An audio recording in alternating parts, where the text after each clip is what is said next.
My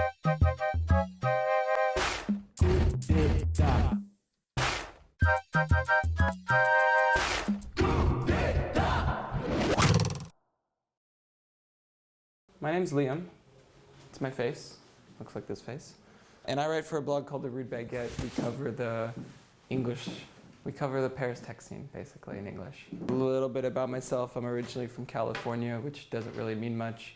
And I moved here in 2010, and in 2011 I was working for a startup in Paris called Plizzy, now called Stream Nation, and based in San Francisco. And I started writing about the Paris tech scene because I read a blog one day that said, if you want to have a company, you should have a blog. And the idea was basically content marketing. If you write about something you know, then the day you launch a product in that area, people will already know you. And I didn't have a product, so I just started writing about what I was doing and what I was seeing. And I started going to events and writing about those events. And at some point, that became the Rude Baguette. And so for the last 2.5 years, we've been writing about 90 articles a week, have about 200,000 people reading us a month, and yeah. So the family asked me to come here and talk to you guys, and the first thing that they suggested was to talk about how to get journalists to write about you. And I said, that's a stupid thing to talk about, so I decided not to talk about that. And I decided instead to talk about something a little different. So today we're going to talk about unbullshittable questions. So as I said, for the last 2.5 years, I've been writing about startups. And in order to be efficient and not lose time, you basically have to learn how to judge a company really, really quickly. It's basically like the reverse of an elevator pitch. I need to be able to like elevator analyze you so that I don't lose time. And so I started testing out, you know, you'd ask questions like, what's your vision? And the person would go on a rant for about 5 minutes, and you really wouldn't learn anything. You just learned that they used to work at a consulting firm, and now they were trying to find a developer to build a product. And I really wanted to get short, quick answers that would allow me to make decisions about whether this company was interesting to write about, to introduce to someone else, to keep talking to, etc. And so over the past 2.5 years, I've developed a pretty good checklist of questions that I ask, not in any particular order, usually based on how the conversation starts and is going, but they've proven really useful for getting to the meat of a startup really quickly. So I thought I'd share a few of them with you. And obviously these are just my tactics, but I think a lot of them are more general, good questions that make you think about what your company is. And the reason they work so well for me is because I really force people in a very casual and quick setting to get to the real heart of their company. So as I said, an unbullshittable question is basically a question to which there is no bullshit response. It's a question that pigeonholes you into being truthful and sometimes makes you really uncomfortable. So that's an unbullshittable question. So why don't we kick it off? This is one of my favorite questions that I ask as often as I can, and it's just, what have you done in the past 6 months? It's a really basic thing. 6 months is really arbitrary. I could say 30 days and it really wouldn't matter, but it basically fixes a duration of time and gives me 2 points. It gives me where you were 6 months ago and where you are now. And in my head, I can basically decide a curve of whether you've gone as high as I think you should have or not. Or I can just see the evolution of your company. And it's a really tough question to get around. You can't say, whatever your answer is, I'm going to know whether you're doing something or just talking about it. And this is usually my first question for differentiating between wantrepreneurs and entrepreneurs. People who go to networking events and just want to talk, and people who are actually doing stuff and just happen to be out, and I happen to run into them.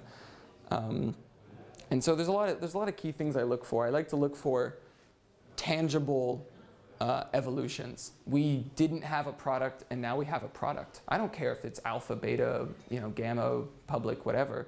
I just want to know where you were before and what you've done. What is 6 months of time given you? The other thing is, if you have a product, I like to look at KPIs. I like to look at, we've let in 1,000 private beta users, or we've raised X amount of money, or we've hired X number of people, or we've collected X amount of data that'll help us validate some of our initial hypotheses. And so that tends to be a really good question, just because it sets a time frame and a certain amount of success, failure, or evolution. A lot of the more telling answers that I get usually revolve around things like words like explore and reflect and things like that. We've gotten to the heart of our problem. We've explored. We've received a lot of interest. Is a really great way to say no one's committed to doing anything with us. And so there's a lot of really. If you have to go home in the mirror and ask yourself this question and see what answer comes out, and then think about what that answer means on the scale of all the possible answers of any company. And compare yourself against what Google would say if I asked Larry Page what they'd done for the past 6 months, and look at what you're saying about yourself, about what 6 months is worth to you. So that's sort of my first question. That's a really good way for me to find out whether I should politely bow out of a conversation or whether I should keep talking to someone. The other question is really basic, which is what makes you defensible. I don't know if there are Street Fighter fans in here, but this is my second favorite Street Fighter character, so Blanca. Anyway, so defensibility is a really basic thing. Sometimes it's technical. One of my favorite companies from the family is a company called Algolia, and they build a search as a service, and the two founders used to work at Exalead, where they were the heads of R&D, and it's really easy for them. When they tell you we know more about what we're doing than anyone else, it's really easy for you to believe them. And what makes them defensible is that they're smarter than anyone else. And that's good, but it doesn't have to be that. But it really makes you think about how solid of a business do you have? How vulnerable is it? If it's vulnerable, it's okay, but it's a good question to get to the heart of it. And for me, it's not so much about whether you have the right answer or whether you're actually defensible. It's more about figuring out what you think makes you defensible. And usually the answers for me are less important than seeing how people react to this type of question. A lot of the shittier answers I get involve things like community and more focused, and we know our customers better. And there's things like that people tend to come out, if you're competing against Airbnb and you're a really local version of Airbnb, that sounds great on paper, but if you do well, you'll eventually be the size of Airbnb, so how are you going to do that where they haven't done that? And B, they can buy someone for more than your company is currently worth who can do that exact same job. And so defensibility comes down to a salary or 3 or 5 or 10. If you're 3 founders, then the company that you're trying to be more local and more engaged with the community with just needs to hire 4 people, and they suddenly have better access to resources than you do at your defensibility. And so this is a question that I don't know if I don't think I pose this question directly to people because it tends to come off sounding very skeptical. So I like to leave it until later, or I just try to. It's a question that I ask myself, and I try to figure out what they think it is without necessarily putting it forward. But it's a really good question to start thinking about. What makes you awesome, basically. It's a really, and there's another question that I'll get to that's a little similar to that. But then you're probably asking yourself, why does a journalist give a fuck why I'm defensible? I just want him to write about my fundraising, or I just want him to write about, whatever announcement, or I just want him to show off my product so I can get users. And you'll find out that journalists are a lot more similar to VCs, or at least they should be. Some of them aren't. And the journalists that aren't, then you really don't care about because no one else cares about what they think either. But these questions become really important for me as a journalist because I want people who read my blog or who read any article I write or who read what I tweet about or who take my suggestions to be successful in listening to me. There's a certain amount of notoriety that comes with that. Anyway, what problem are you solving is a pretty basic question. But it's not so much about getting an answer and making sure you've thought about what problem you're solving. If you've read The Lean Startup, you're pretty well adept to answer questions like that. If you've read anything about entrepreneurship in the last 3 years, you're probably thinking about your company in terms of a problem instead of a solution already. But it's more interesting for me to see what you think the answer is. Versus what I think the answer is. And that makes me call into question whether you know the subject as well as I do, whether you have an interesting take, a different take, a boring take, or whatever on a given problem. And so Because people have gotten so much into the habit of thinking about their company in terms of what problem they're solving, they often don't take the time to think about what that sounds like when they say, like, the problem I'm trying to solve is it's really hard to shop for food on your mobile phone. And so what we want to create is a mobile app where you can order milk from you. And it's like, okay, that technically is a problem, but is it really a problem, and how much is that worth, and how much would I pay to not have to do groceries on my, I don't know, as opposed to web? I don't even know at that point. And so, you know, people have gotten in the habit of creating a problem to justify their solution. And that's usually something I look for, is whether I feel like someone's actually looked at a problem first, or whether they've created a solution and then reverse engineered a problem to justify the solution. And so this question is really basic because most people are used to being asked it, and it sounds a lot like, what's your vision? It sounds a lot like a basic question, but the reality is, for me at least, I'm in the back seat looking at your answer and thinking, okay, you know, is this a real problem or is it a bullshit problem? And if it's a bullshit problem, then it doesn't matter what your solution is, because a great solution to a bullshit problem doesn't really matter. And so it's a really good way for me to get a feel for what kind of grasp people have on the sector that they're operating in, and you know, what kind of understanding they have about the value of the solution and the value of the problem that they're looking at. And so this one's really similar to what makes you defensible, but what's your secret sauce is interesting. Again, coming back to Algolia, the big thing was team. Some people have market advantage. Some people have, you know, just, you know, I don't know, whatever you want. For me, I had an advantage, which is I was the only journalist that spoke English in France. There might have been a few others, so I shouldn't say that on YouTube. But you know, there's an advantage, which it's not as if someone couldn't do that, but we came in at a time where no one really cared about France. And so our giving a shit about France in English was our advantage, and it weirdly enough remains our advantage 2.5 years later. And so there's things like first to market and things like that, and you know, there's professional experience, but there's also just sometimes your secret sauce is like, I have a feeling that the internet culture is going this way and everyone else is going this way, and I'm gonna go left where everyone goes right. And you know, there's no one answer, but it's a really good way, once again, to get a feeling for what's the motivation behind a company, what is someone's vision of the future, and do I agree with it? And if I don't agree with it, do I need to adjust my expectations, or do they need to adjust theirs? And so I find that questions like this are really basic, and they also tend to really piss people off. Because again, it sounds really skeptical, and it's kind of like, what makes you better than Google, and why wouldn't Google kill you? And I care less about the answer and more about seeing how people interact with that question, seeing what they think a secret sauce is, seeing if they think it's, again, being local and encouraging the community. You know, we do it better in France. Someone told me a while ago, I don't know if they're a family company, so I don't know if I should say that, but okay. Someone told me a while ago that they were the X for France, but the X that they were comparing themselves to was a global company.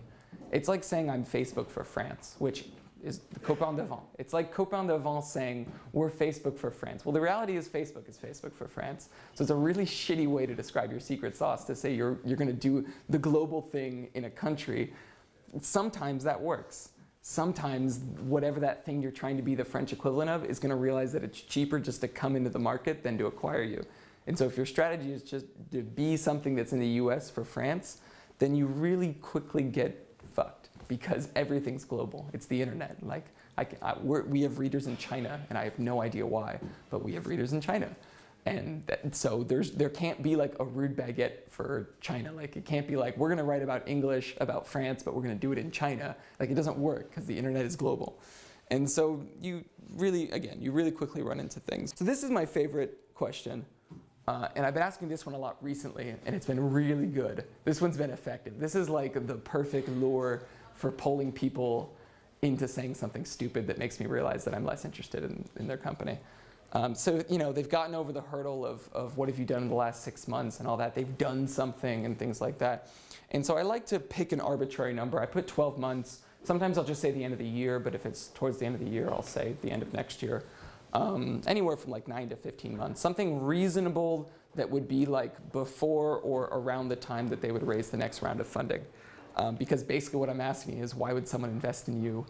Where are you going to be to justify continued growth and continued venture capital? And so that's the cool thing.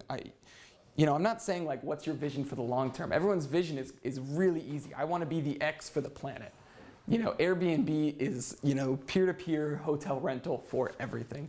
But in like 2008, if you had asked Airbnb what their plan was in like 12 months, they'd be like, I don't know, San Francisco, Seattle, and Portland, and then maybe New York. And so that's a really good way. The same way you can set 2 data points up and look at someone's track record, if you set 2 data points and have an idea of where they think they're going, you get really interesting results. Some people, a lot of people, I have no idea why, say that we want to be the leader in the world of whatever we're doing, which is a really crazy thing to do in 12 months, to go from like, I'm just meeting you, to tell me that you're going to, it's like if Facebook was like, we're in Harvard now, but next year we think we'll be 1.15 billion users. Like that's where we're going to try to be in 12 months. It's a really unreasonable expectation to expect that global conquest will be your goal. So you ultimately have to come somewhere into the middle.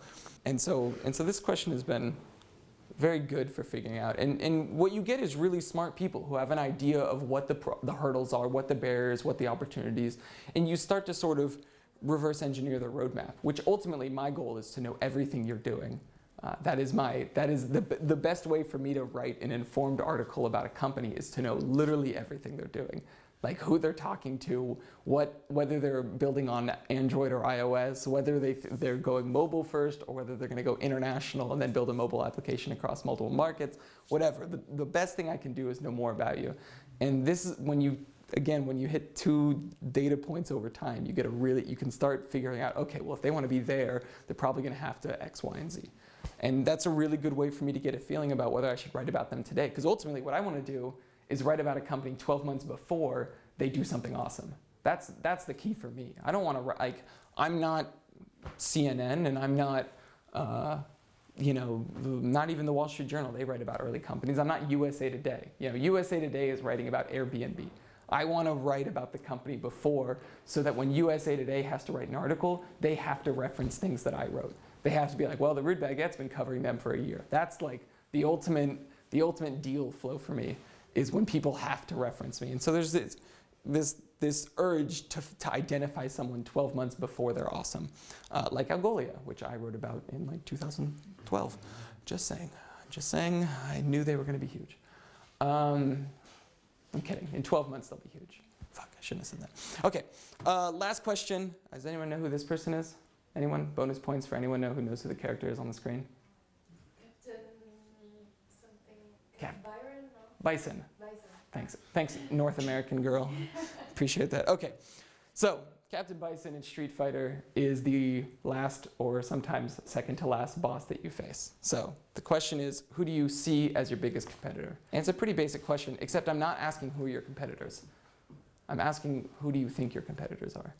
And that's it's a mildly different question. My goal, and it's almost a little, again, judgmental in its essence, which is fun, because when people get defensive about it, then you get to see what they look like when they're defensive. But there's really interesting correlations that you can find by figuring out what people see as their competitor. You get to figure out what they see as their landscape, and often it's either too small or too big. And you want to find that right middle ground. Is Twitter competing with Facebook? Some people would say yes, some people would say no. I really don't think so. I see the products as completely different in their purpose and in terms of users. And the more you ask people who they see their competitors as, the more you get an idea of what you're doing and what they're doing and where they see the landscape going. And you start to get this image of their image, because the best thing you can do is know what they're thinking and what their idea looks like. And this is a really cool way to figure out how they're mapping out the entire sector of what they're working on. What's a really good example of that? I mean, coming back to the X for France is a really easy example. If someone says, who's your biggest competitor? Oh, this company that's in the US, but they haven't launched in Europe yet, so we're not too worried about it. It's a really small-minded way to look at it, because what the hell did X say when they talked about what they're doing? If you're trying to be the X for France, then who's X's competitors? And then who are your competitors relative to them? If you're PayMill and you say your competitors are Stripe and Square, well, that's stupid. Your competitors are the banks, and your competitors are anyone handling payments transaction, not the person doing the exact same solution to the problem as you. It's anyone within that problem landscape, and maybe even people otherwise. It's whoever your users are, how are they getting their fill of what you're going to provide them now? Facebook's competitor was like face-to-face interaction. It was like, can we get people to stop talking to each other in person and talk to each other online? Or their competitor was like AOL Instant Messenger, or maybe MySpace, but I'm pretty sure MySpace was already gone before Facebook came around. And so you have to look at that. I like people who look at the landscape in a more broad terms than just, here's a website that uses the same pitch as us, so they're our competitor. But they're based in Thailand, so we're not worried about it. What I really want to know is, how are humans doing the thing that you're going to help them do now? If you're sending text message, how are they communicating the messages that your service is meant to help them communicate? WhatsApp isn't a competitor to Viber, it's a competitor to telecom companies. And that's the cool part about WhatsApp. It's not that there's like, oh, WhatsApp, Line, and Viber, they're all three competitors. No, they're competing against Orange and Deutsche Telekom and AT&T because everyone's using their data plan instead of their text messaging plan, and it's basically rendering text messages useless. And so I like this question because that's where I get a feeling of people's understanding of the problem space that they're acting in. So again, coming back to what I said, why am I asking all these questions when you're just trying to send me a press release? And I guess the realization that I've come to is, someone asked me the other day about how to get an article on Rude Baguette or Rude List, which is a database that we recently launched that is basically just a database form of every company we've ever written about. And they asked me sort of what's my criteria for writing for people. And I basically said, I only write about companies that if I were more wealthy, I would invest in.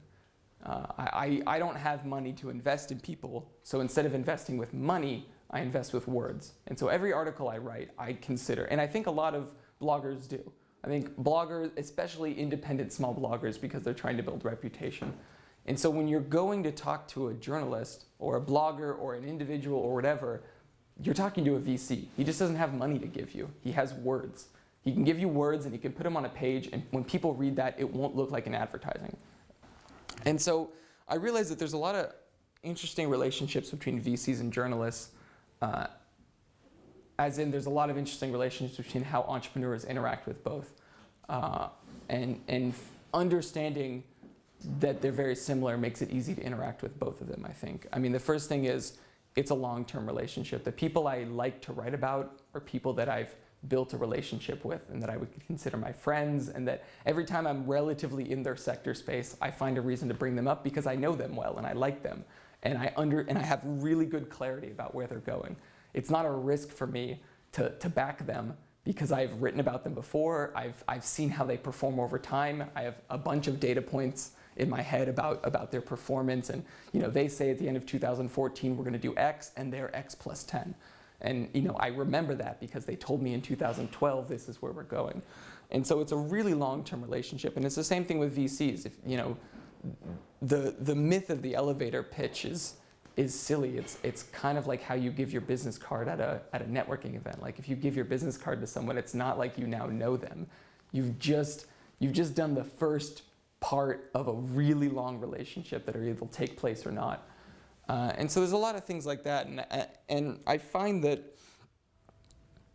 the people who are most disappointed with communication and press and press relations are the people that miss this sort of key relationship. Like, journalists aren't looking for content to write.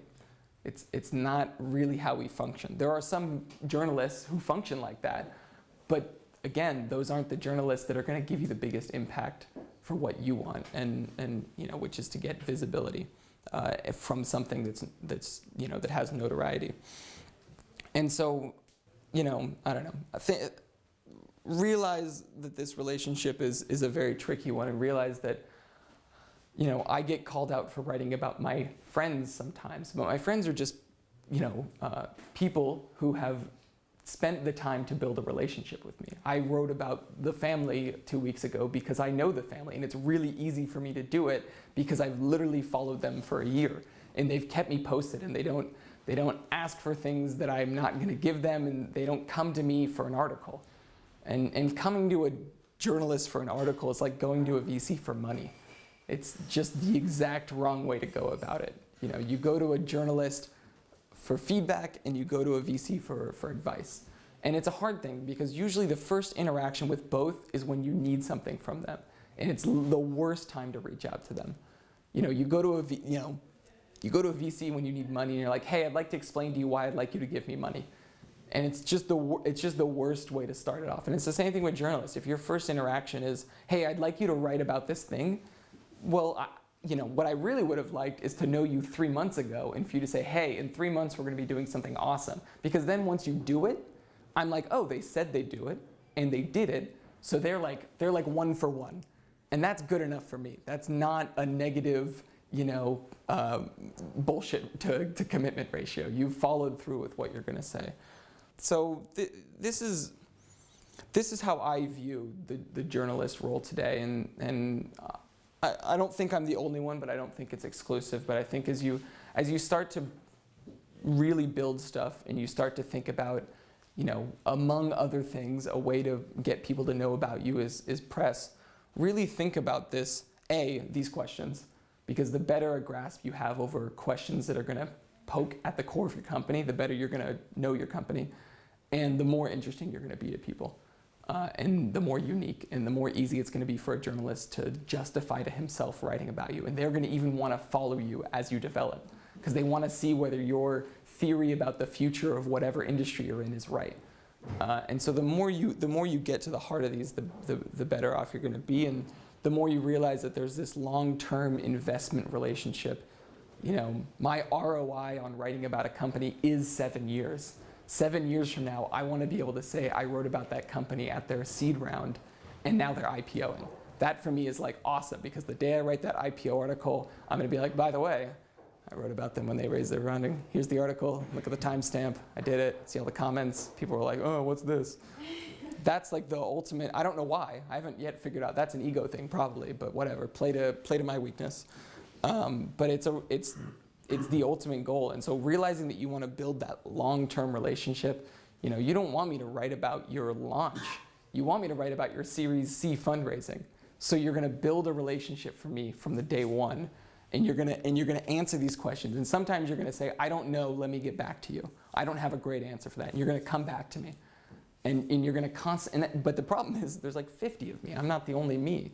And so you have to maintain that relationship, and it sucks because it's really time consuming.